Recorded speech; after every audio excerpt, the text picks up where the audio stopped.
Good morning everyone. Myself Abdul Sattar. Dear student, आज शुरू कर रहे हैं हम ट्रांसलेशन हिंदी टू इंग्लिश। देखिए एक्सरसाइज थर्ड है आपकी। पहला सेंटेंस है, लेखक बनना आसान नहीं है। तो लेखक बनना यही सब्जेक्ट बनाएंगे, इसको इन्फिनिटिव बोलते हैं। टू से स्टार्ट करेंगे। टू बी का मतलब हो गया बनना। इन्फिनिटिव को हमने सब्जेक्ट बना दिया। To be a writer is not easy.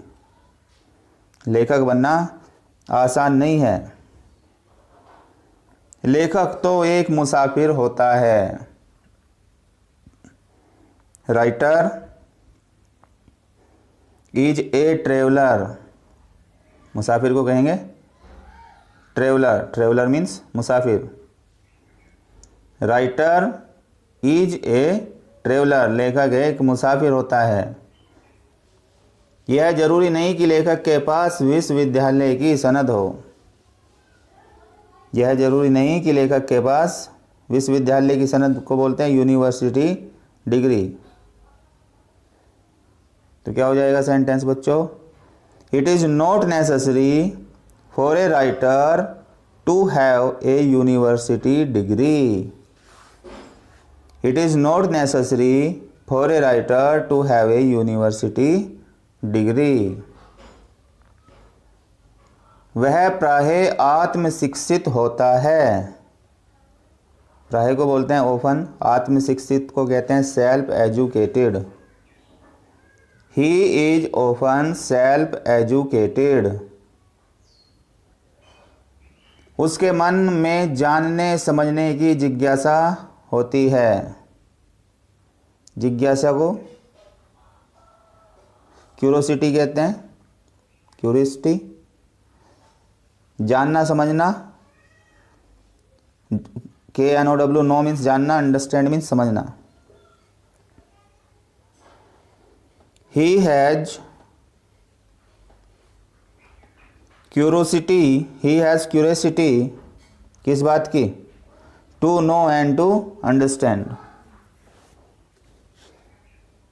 फिर अगला वाक्य क्या है? लेखन कार्य उसे संतोष देता है। लिखने का जो काम है उसे संतोष देता है, तो लेखन कार्य को कहते हैं राइटिंग। संतोष को क्या कहते हैं? Satisfaction.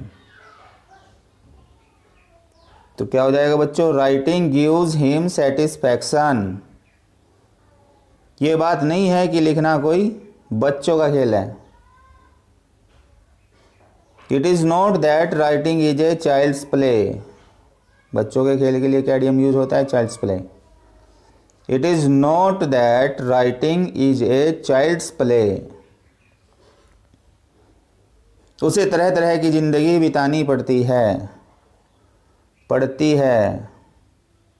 Has to have to का यूज होता है। ही के साथ क्या आ जाएगा? Has to.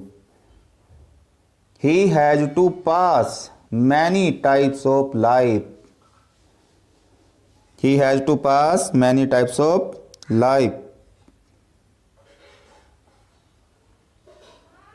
लेखक की एक ही इच्छा होती है। The writer has only one desire. The writer has only one. क्या डिजायर होती है वो? कि लोग उसके विचारों को पढ़ें। That the प्यूपिल should read his thoughts. कि लोगों को उसके विचार पढ़ने चाहिए। That the प्यूपिल should read his thoughts. और उन पर बहस करें। And discuss over them. That the people should read his thoughts and discuss over them. उन पर कहते हैं ओवर दैम। वह अपने भावों और विचारों को व्यक्त करना चाहता है। He wants to express his feelings and thoughts. भाव और विचार, feelings and thoughts. He wants to express, व्यक्त करने को एक्सप्रेस कहेंगे। He wants to express his feelings and thoughts. हमारे देश में लेखकों को कम सम्मान मिलता है। In our country writers receive a little respect. कम सम्मान, लिटिल रेस्पेक्ट। वे अभाव का जीवन बिताते हैं, they live in poverty, they live in poverty, poverty POVERTY, they live in poverty, वे अभाव का जीवन बिताते हैं, कमी के जीवन में रहते हैं यानी।